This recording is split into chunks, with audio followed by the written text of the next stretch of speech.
infuriating. I couldn't suppress it. The memory of it hung around, refusing to be banished. I recalled it as I ate my breakfast. Gerry Arbitron had moved in a month earlier, and a week later I decided to do the neighborly thing.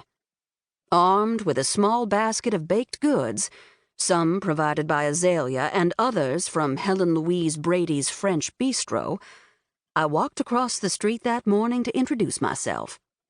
I told Diesel we were going to meet the new neighbor, and he chirped happily in response. He was always ready for fresh conquests. He soaked up admiration like a hairy, chirping sponge. I rang the doorbell.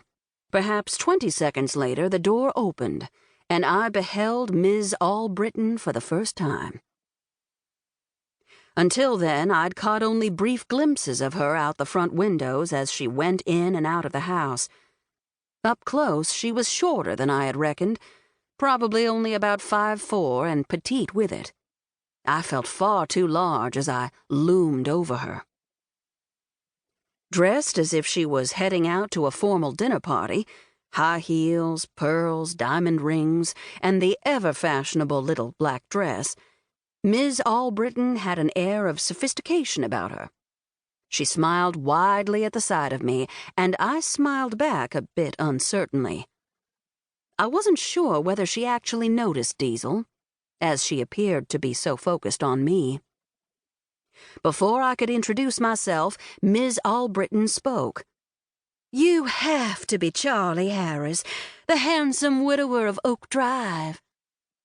She batted her eyelashes at me, tilted her head, and offered a coy smile. "Come right on in. I've been just about dying to meet you. You're even better looking close up." She laughed, a light tinkling sound. "I've only been able to peek at you from a distance before now.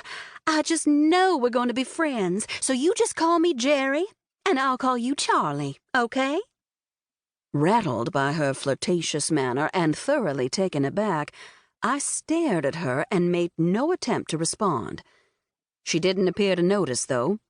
Her gaze shifted down from my face, over my chest and farther south. I resisted the urge to squirm. Then she seemed to realize that Diesel was with me. "And this is the famous Diesel! Oh, you are such a handsome boy. Like father, like Kitty. And both of you so tall and strong-looking." I glanced down at the cat. Diesel stared at Ms. Arbitron as if mesmerized. Thus far, he hadn't made a sound, unusual for him. He looked up at me and offered what sounded like an interrogatory trill. He hadn't met anyone quite like her before, not with that coquettish manner and tone, at least. I found the dregs of my composure and responded to Ms. Arbitron after Diesel's appeal. "I am Charlie Harris, Ms. Arbitron, and yes, this is Diesel." I thrust the basket of pastries toward her. "We wanted to welcome you to the neighborhood." She accepted the basket with another coy smile. Her hand brushed mine. "Aren't you two the sweetest things?" Her Mississippi drawl drew the words out a few extra beats. "Y'all come on in. I'm afraid the house is still a wreck, but I know you'll overlook it. A poor woman on her own moving into this wonderful neighborhood. I can't tell you how thrilled I am this house came up for sale. All the time I was growing up here, I wanted to live in this neighborhood, and when I moved back recently, I couldn't believe a house on this street was up for sale." She turned and walked away.